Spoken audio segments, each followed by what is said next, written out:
So we are continuing with the Kuzari, the first part of the Kuzari. And the rabbi is explaining a very important issue to the king with regard to nature. That people attribute all sorts of abilities, processes to nature, up to even forethought. Forethought means planning.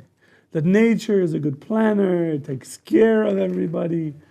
And in that sense, the Kuzari, the rabbi is very worried when we start using this type of language, because that language usurps God's role and reifies.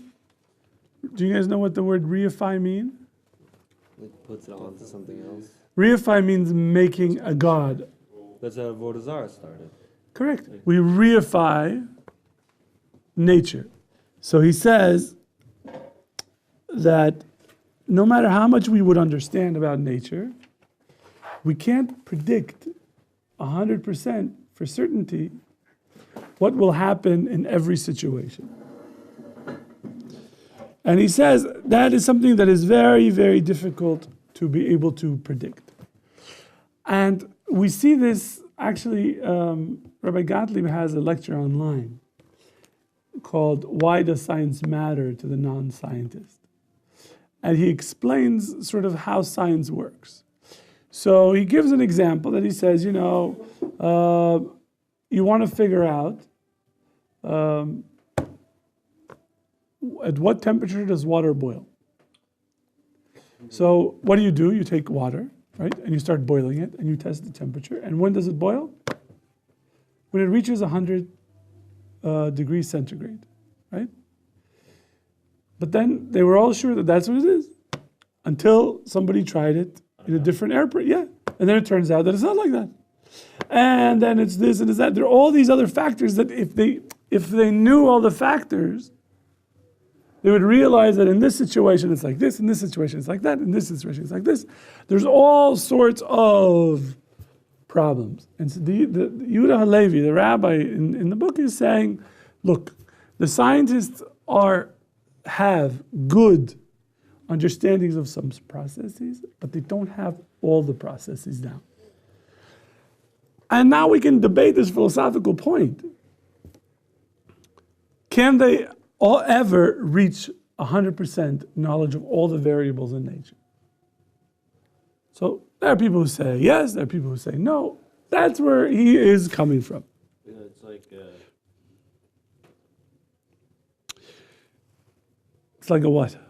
Finish the sentence. It's like people, it's like people, like, I don't know. I mean, I'm not 100% sold on the whole thing, but like people debate God and his existence. Well, they don't debate God because he doesn't answer to that. They like debate with people the existence of God, but it's like nobody debates the existence of electricity. Like you don't know how it works exactly. Like you don't see electricity. You don't know the process, but you accept that it's there and that it works. You see the effect of it. Yeah, exactly. With gravity. Exactly. Like with all those rules, like you don't know exactly how it works, but you know that it exists. You don't you blindly have faith in it. You have faith, even in science, right? That's a very, very good point. It's a very, very good point. That in a lot of ways we actually, areas in our knowledge base that we think we know, we actually don't. We have a belief. We believe this to be true. It may be that there's some people who actually know, but we certainly don't know. Okay, very good. So he says the person who tries to figure out through scientific investigation, to try to find out exactly all the variables, to try to figure out how nature works, he says that you will see that there are people who always believe that they have control over the forces of nature.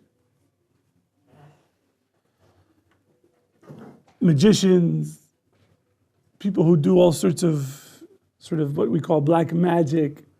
He says it falls into this area. Why?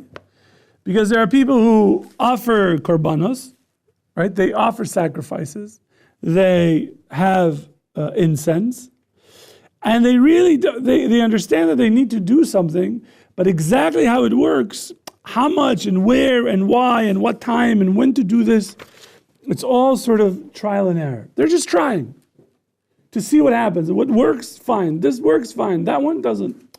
There's a lot of trial and error here. So he says, what is this similar to? It's similar to a fool breaking into a pharmacy. And what's in a pharmacy? Medicines. And do these medicines work? Yeah. Each one of them works, correct? Taken properly. That's exactly his point. So he says he breaks into the pharmacy of a famous physician whose medications are very, very good.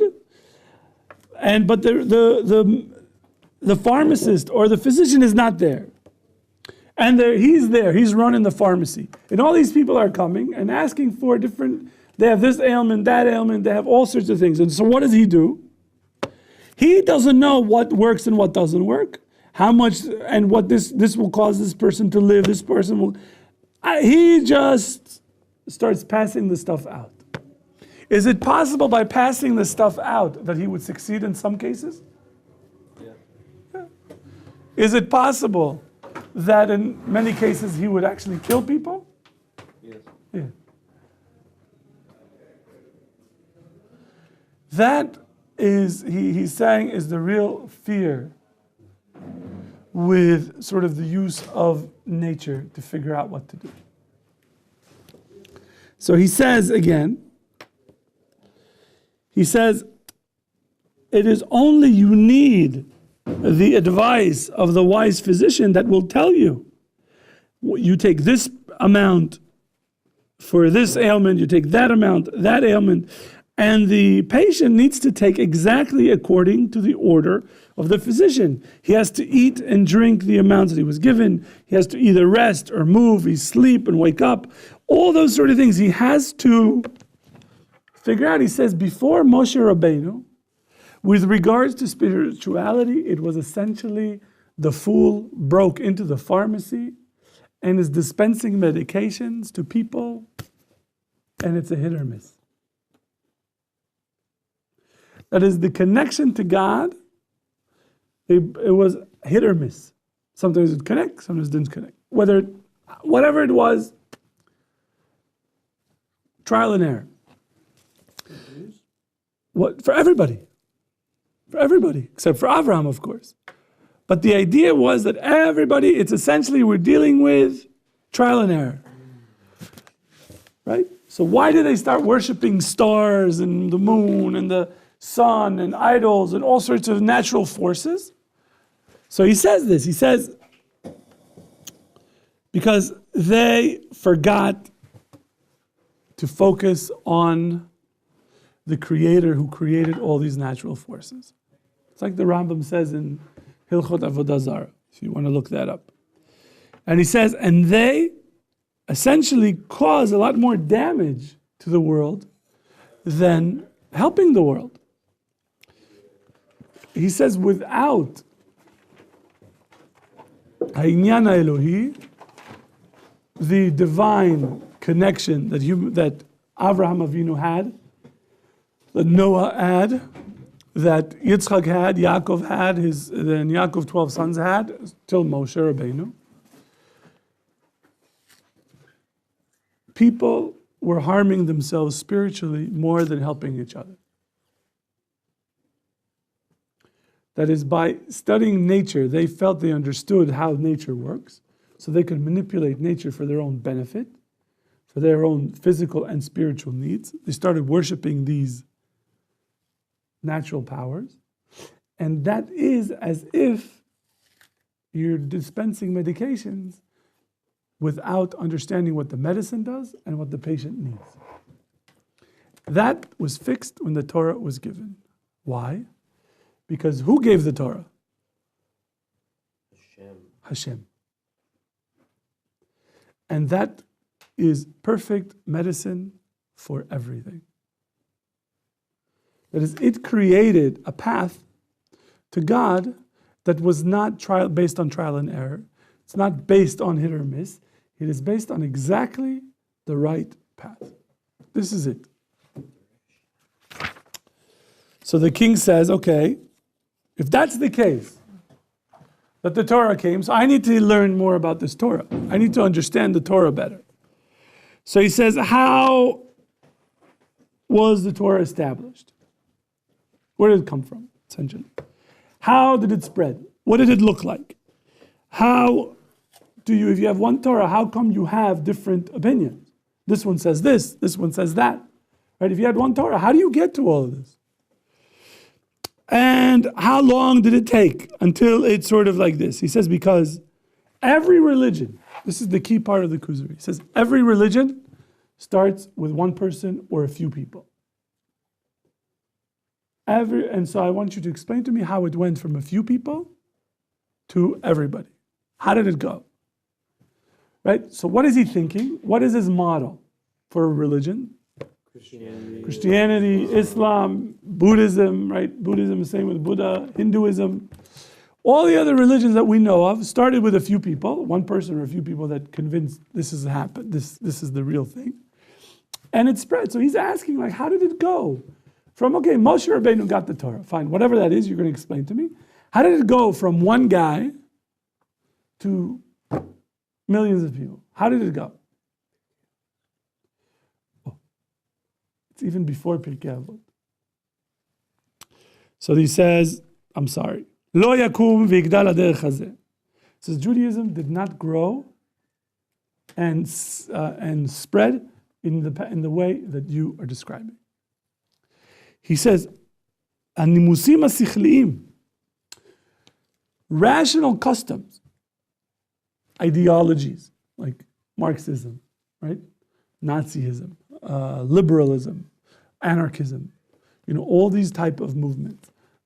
Same thing with other religions, rational religions. He says they start from one person, and when he starts, he says that God helped him, but really it start. But animus asher atchalato me'aboreh hukam pitom ve'amar bo haya v'yeh kibriat haolam. And there are some religions that start to say that the Creator just told them this. And it starts from that point onward. Okay, he says, but that's not Judaism. So the Kuzari says, I don't understand. I don't understand what you mean here. So the rabbi says, let me explain to you how it worked.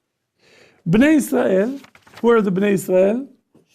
The children of Israel. Who are they? Just got out of Egypt. They're still in Egypt. Oh. Bnei Israel were in Egypt. How many? Close to 3 million. 600,000 men between the ages of 20 and 60 or so. Okay? They were related to the 12 tribes. And he says none of them ran away from Egypt. And no other people came and was part of their nation. And if you say, why is that? The answer is very simple. They were slaves in Egypt. What person would want to become a slave to be part of these people? Right? Like a free Moabite would knock on a Jew's house in Egypt and say, hi, I would like to be Jewish and be a slave like you. Are you nuts? But they didn't, there was no intermarriage at all. They didn't. Correct. So no. Who would want to marry them? No one had a sex slave, Jewish sex slave? No. None. There was only one. There was years? There was only one case that the Torah tells us, which is seen by Chazal. Chazal say that was the only case of a Jewish woman that her husband went to work and she was raped by an Egyptian overmaster, whatever you want to call him. That would happen. She had a child, and that child cursed God and was killed. Wasn't that the same Egyptian that Moshe Rabbeinu killed? Yes, yeah. Yes, Isaac. No Egyptian slaves turned up? Correct. Whenever. At this step, we're not talking about freedom. He's just talking about when they were enslaved in Egypt. Bnei Israel is enslaved. Remember, they are one nation by themselves. So no other Egyptian slaves Were part of them. Correct. They kept to themselves. Yes. Now, they all were looking forward to the day that God promised to their forefathers, Avraham, Yitzchak, and Yaakov, that he would take them into the land of Canaan. And during that time, Canaan was in control of the 7 nations. And the Jewish people were tachlit hadalut. They were in the lowest form, and they were being subjugated and persecuted in the hands of the Pharaoh, who was killing their children so that they won't become numerous. So far, so good. You remember the story? You heard the story before? Yeah. How was he killing them? Drowning them. Okay. So, ושלח משה ואהרון עם חולשתם, ועמדו כנגד פרעה עם חזקתו באותות ובמופתים. So he says, and God sent Moses and Aaron in their very weak position to stand before, just think about that. They're essentially slaves. And God says to these two slaves, you go and you tell Pharaoh, the show's over. Let us go. So he says they came with their weakness, lowly position, and stood before Pharaoh with his mighty power and with miracles that there was nothing he could do to harm them, the Pharaoh, and could not prevent the 10 plagues that fell upon Egypt on their waters and their land and their air and their plants and their animals and their own goof, their own body and their own souls. Right? Why souls? Because they all died in one night. The firstborn. That affects the soul, the nefesh. And they could not avoid any of this. And he says, and we see that none of those plagues affected the Jewish people. But nobody died. In the Makat Bechorot, we're talking about. Oh, okay. Makat Bechorot. And he says, in all these plagues, what happened? First, there was a warning, right? They would come to Pharaoh and they would say, hey, Mr. Pharaoh, guess what? Let us go. No, he said, okay, listen. Today is Sunday. We're giving you a week, and after this week, plague's coming. If you want to avoid the plague, then let us go. Why is the warning important? Gives them a chance. No.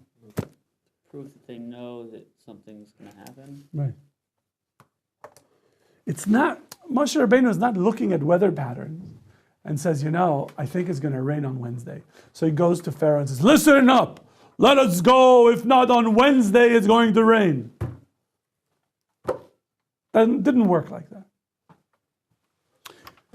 So, and not only that. So let's say he could have predicted when the frogs are going to go. Right? He was very, very smart. How could he figure out when they would leave? Right? Pharaoh said, make them go away. And the day that he said, okay, they went away. Any plague. He said, it's going to be here for a week. And if you're, it's going to go on this time and go that time, exactly, everything according, full prediction. That for the Kuzari it wasn't an accident. It wasn't something that you could just say, it just happened. That's odd coincidence. It's over and over. He's saying it's going to happen. It's going to start on this time. It's going to end on that time. Because Pharaoh says, make him go away on one of the plagues. And Moshe Rabbeinu says, when would you like it to go? And he says, tomorrow.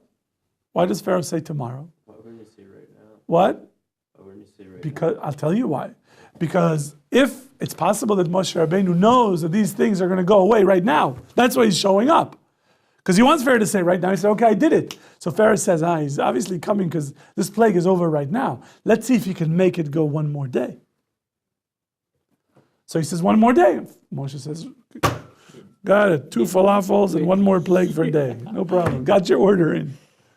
Right. It just shows, we're in Hashem's, in our... B'diuk. But what is it? What are we learning? What does Hashem control that he's trying to show the Egyptians? Everything. He controls nature. Nature, okay. Which plague? We're talking about a specific... Any plague, all the plague. The plague, okay. Correct. And there is the Kuzari doesn't say this, but I think this is an interesting idea. You might like it. Tell me what you think. that every single plague tackles one of the Egyptian deities. Each one is targeting one Egyptian god or goddess. There are 10 Egyptian gods, according to Egyptian mythology, and each one is being targeted, one by one. So you'd say, why? So you could say he's showing the Egyptians that God runs everything. But he's also showing the Jewish people. Why? Because the Jewish people are living under the rule of the most powerful, most sophisticated, most advanced society known to man at that time. They had no hope of ever leaving.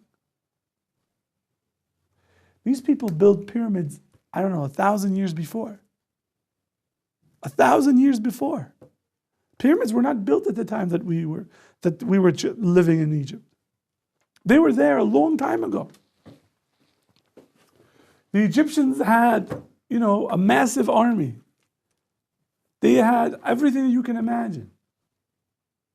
Right? Outside of an air force, they had tanks, which is the chariots. They had everything that you could. Very sophisticated government structure. They had, very advanced agriculture. They took care of their societies. They've had, they've defeated enemies. They've conquered lands. This is it. This is as good as it gets. Try to get out of these people. There's no way. So he says, all of this was done in order to teach that all of these events, the plagues, are because God wanted this. He does whatever he wants when he wants it. Not because it is nature. See, the difference is, what he's saying is that the position of the idol worshippers is the gods act according to their nature. Storm god gets angry, there's a storm, there's this, there's that, right? What he's saying is God has his own will. And he's not subject to nature. He doesn't have to do, if God did not want gravity to affect this world, could he suspend it? Yeah, for sure. He could tell a frog to jump into fire. Without a problem. There's no... And he says, and this is in order to teach that this is not because of nature, it's not the stars, it's not accidental, and it's not some sort of black magic. And then after this, children of Israel, because of the command of God, left after the plague of firstborn, and they went through the Sea of Reeds, and he explains that the two elders of Israel, the Moshe and Aaron, were leading, and they were, over 80 years old. And now, he says, up to this period, they only had a tradition, but no commandment. They had a tradition that was passed on from their fathers to them. That there is God, and that God wants us to be good people, and that these are the things that we're supposed to do. It was a matter of tradition. It wasn't a tzivui, a commandment. But he says, but Moshe Rabbeinu did not cancel out the tradition that goes back to Noah. He simply added more. So he says, Pharaoh chased them, and they did not need any weapons of war. They did not need to know how to fight battles. They didn't need generals. He simply split the sea. They went through, and Pharaoh and his army drowned. And he says, and so on, and everybody knows the rest. Why is he saying everybody knows the rest? Because everybody knows the rest. Who's everybody? The Christians, the Muslims. Correct. That is the story of the children of Israel leaving Egypt. Is also in the Quran, and it's also in the Christian Old Testament. So Jews and Christians all believe this. This is what happened. All right, let's go. Mincha.